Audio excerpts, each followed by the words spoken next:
दोस्तों, राजनीति में जब कोई नेता कैमरे के सामने फफक फफक कर रोने लगे, खासकर अरविंद केजरीवाल, तो समझ लेना चाहिए कि स्क्रिप्ट बहुत तगड़ी लिखी गई। अभी कुछ ही दिन पहले दिल्ली की राउज एवेन्यू कोर्ट से शराब घोटाले में जैसे ही अरविंद केजरीवाल को बरी किया गया, वो पूरी आम आदमी पार्टी में ऐसे जश्न मनाने लगे जैसे उन्हें कोई विश्व युद्ध जीत लिया हो। खुद को सत्यवादी बताया गया, कैमरे के सामने घड़ियाली आंसू बहाए गए और सत्य में जयते के नारे लगाए गए। लेकिन दोस्तों, पिक्चर अभी बाकी है। जिस सीबीआई की जांच को कमजोर बताकर कटघरे में खड़ा किया गया था, उसी सीबीआई ने अब ऐसा बाउंस बैक किया है जिसने आम आदमी पार्टी के इस जश्न पर पानी फेर दिया है। सीबीआई सीधे दिल्ली हाई कोर्ट पहुंच गई थी, यह आपको पता ही है, और वहां जाकर उसने निचली अदालत के जज साहब के फैसले की धज्जियां उड़ा दी। सीबीआई ने 974 पन्ने की अपनी याचिका में साफ साफ कह दिया कि जज साहब को हमारा केस समझ ही नहीं आया, या फिर वो समझना चाहते नहीं थे। नमस्कार, मैं हूं सौरभ मिश्रा और आप देख रहे हैं ओनली न्यूज 24x7। अब बात करेंगे सीबीआई के इसके सबसे बड़े पलटवार का पोस्टमार्टम करेंगे। दोस्तों, कैसे सीबीआई ने हाई कोर्ट में साबित कर दिया कि शराब घोटाले का खेल अभी खत्म नहीं हुआ है, और कैसे ट्रायल कोर्ट ने चार्ज तय करने के बजाय मिनी ट्रायल चलाकर आरोपियों को बचा लिया। जी हां, दिल थाम कर बैठिए, क्योंकि जो लोग कल तक क्लीन चिट का सर्टिफिकेट बांट रहे थे, आज उनकी रातों की नींद उड़ने वाली है। और आपसे भी अनुरोध है, कमेंट्स बॉक्स में बता दीजिए अगर मेरी वीडियो वो जज वाली आपने देखी है तो ठीक, नहीं तो ऊपर आपको दिख रहा है, वहां पर भी क्लिक करके दूसरे विंडो में खोल लीजिए, आप बाद में देख लीजिएगा। दोस्तों, शुरुआत क्या होती है इस पूरे नए ट्विस्ट को समझने के लिए? सबसे पहले हमें जानना होगा कि 27 फरवरी 2026 को ट्रायल कोर्ट में आखिर क्या हुआ था। बहुत जरूरी है।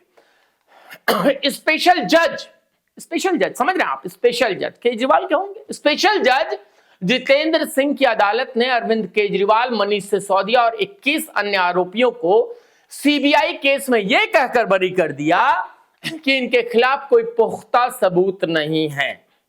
समझ रहे हैं?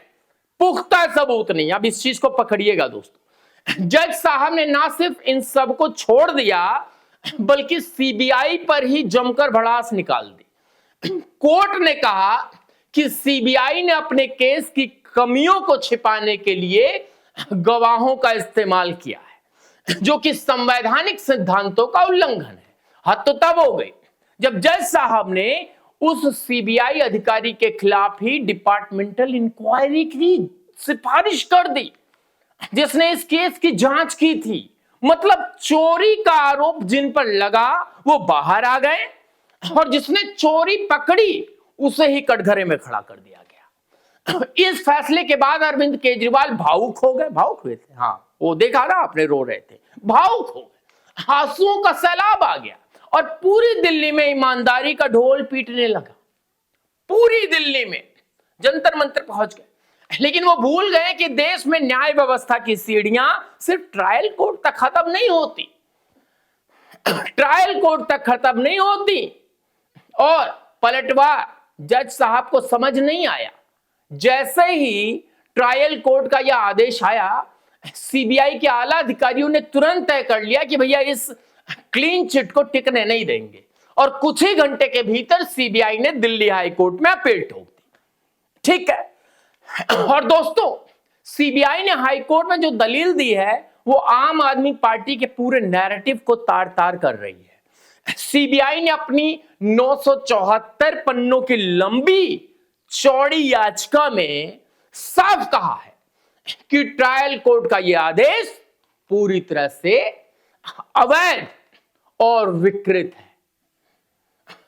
है दोस्तों, यानी टोटली प्रिवेंस है। और सुनिए, यही नहीं, और सुनिए, सीबीआई के अपील का लब्बे लुआब यह है कि जज साहब को कानून की समझ ही नहीं है, या फिर कानून की समझ में कुछ गलती हुई। समझ रहे आप? सीबीआई ने कहा कि जज साहब आरोप करने का समय, जज साहब को आरोप तय करने का समय होता है। कोर्ट को सिर्फ यह देखना होता है कि क्या प्रथम दृष्टांत यानी प्राइमा फेसिया कोई केस बनता है या नहीं। लेकिन ट्रायल कोर्ट के जज ने क्या किया? क्या किया? वही किया जो अमानतुल्लाह केस में किया, वही किया जो कपिल मिश्रा को फंसाने के लिए फंस गए। मतलब अब किया कि नहीं पता नहीं, उन्होंने एक मिनी ट्रायल चला दिया, मिनी ट्रायल। सीबीआई का आरोप है कि जज साहब ने सबूतों को अपने पसंद के हिसाब से सिलेक्टिव तरीके से पढ़ा और अभियोजन पक्ष के केस को पूरी तरह नजरअंदाज कर दिया। यानी जांच एजेंसी कह रही है कि कोर्ट ने पूरे मामले को सही परिप्रेक्ष्य में समझने में ही गलती कर दी है। तो जज साहब, आपके लिए तो मैंने एक अच्छी सी स्टोरी बना रखी है दोस्तों, आप भी जाकर देखिए, मैं बता रहा हूं, चैनल पे ही पड़ी है। इस शराब नीति यानी जो दिल्ली एक्साइज पॉलिसी थी, उसके पीछे का सबसे बड़ा आरोप क्या था पता है? आरोप यह था कि शराब कारोबारियों को फायदा पहुंचाने के लिए नीतियां बदली गई और इसके बदले में साउथ ग्रुप से रिश्वत ली गई। सीबीआई ने हाई कोर्ट में एक बहुत बड़ा लॉजिकल बात रखी है दोस्तों। सीबीआई का कहना है कि 2021-22 की एक एक्साइज पॉलिसी को बनाने में जो आरोपी साजिश रची गई, वो कोई एक दिन का काम नहीं था, एक बहुत बड़ी और गहरी साजिश थी। और किसी को भी प्रथम दृष्टयान्त लगता है, लेकिन ट्रायल कोर्ट के जज ने क्या किया? जज साहब ने इस पूरी साजिश को अलग हिस्से में बांट कर देखा, मतलब डिवाइड कर दो, ये इनका वाला अच्छा है, अच्छा ये वाला अच्छा, ये वाला अच्छा, सारे अच्छों को मिलाकर अरे भाई ये तो कुछ बनता ही नहीं, अरे हटाओ। और एक मार्टिन लूथर, अरे मार्टिन लूथर का इतना बड़ा एग्जाम्पल दे बैठे और आजकल के 2 टकिया यूट्यूबर घूम रहे हैं कुछ दल्लन जैसे प्लेटफॉर्म से निकलकर, वो कह रहे मार्टिन लूथर वाला कर दिया, मार्टिन लूथर वाला कर दिया। अरे भाई मार्टिन लूथर को समझ भी नहीं पाए हो तुम। और मार्टिन लूथर मतलब किसी को भी नाम लेकर कि अरे जस्टिस अगर नहीं मिलता है तो ये हो जाता हो जाता, अरे भाई ये कोई आम आदमी नहीं है, ये राजनीतिक लोग हैं मोटी चमड़ी के। और इन पर आरोप भी कैसे तय होते हैं, कैसे जांच होती है, कितना मीडिया का प्रेशर होता है। अरे भाई जब आप एक हाथी को सिर्फ उसकी पूंछ या उसके कान से देखेंगे तो आपको वो सिर्फ हाथी नहीं लगेगा। सीबीआई ने यही बात कोर्ट में कही कि जज साहब ने अलग अलग घटनाओं जो है घटनाओं का आइसोलेशन में मूल्यांकन किया। आइसोलेशन समझते हैं ना दोस्तों, अलग करके, विकृत करके, और जो कुल मिलाकर सबूत इकट्ठा किए गए थे उनके प्रभाव को पूरी तरह से इग्नोर कर दिया। और जहां तक सरकारी गवाह बनाने की बात है, अपोरवर जिसको कहते हैं, इस पर ट्रायल कोर्ट ने सीबीआई को फटकार लगाई थी। उस पर भी सीबीआई ने सुप्रीम कोर्ट के पुराने फैसले का हवाला दिया और कहा, सीबीआई ने कहा कि ट्रायल कोर्ट का यह निष्कर्ष है कि सरकारी गवाह बनाना गलत है। अरे ये सीधे सीधे सुप्रीम कोर्ट द्वारा तय किए गए कानूनी सिद्धांतों के खिलाफ है जज साहब। इनको पता है कि भाई कोई नहीं बोलेगा, वो जो कलम चलती है ना, हो गया जी हो गया। हम सराहना करते हैं, माननीय कोर्ट ने फैसला दिया है। और तमाम राजनीतिक लोग, कभी असुद्दीन को सुन लीजिए क्या कहता है राम मंदिर के फैसले पर, कभी केजरीवाल को सुन लीजिए क्या कहता है राम मंदिर के फैसले पर। तमाम राजनीतिक दल क्या कहते हैं, क्या कहते हैं? कहते हैं भाई एक बार पुनर्याचना करनी चाहिए। अरे वहां पर वो कर रहे हैं तो गलत हो गया, हम जैसे पत्रकार लोग, और हम छोड़िए यार, सीबीआई कर रही है, हमारा तो छोड़ दीजिए, वो जाके सुप्रीम कोर्ट में बोल रहे हैं, हाई कोर्ट में बोल रहे हैं। दोस्तों अगला बॉस ईडी अभी भी मैदान में, आपको पता होना चाहिए। तो अब सवाल यह है कि क्या अरविंद केजरीवाल और मनीष सिसोदिया के क्लीन चिट वाले दिन खत्म हो गए? दोस्तों दिल्ली हाई कोर्ट 9 मार्च को सीबीआई की इस याचिका पर सुनवाई करने वाला है।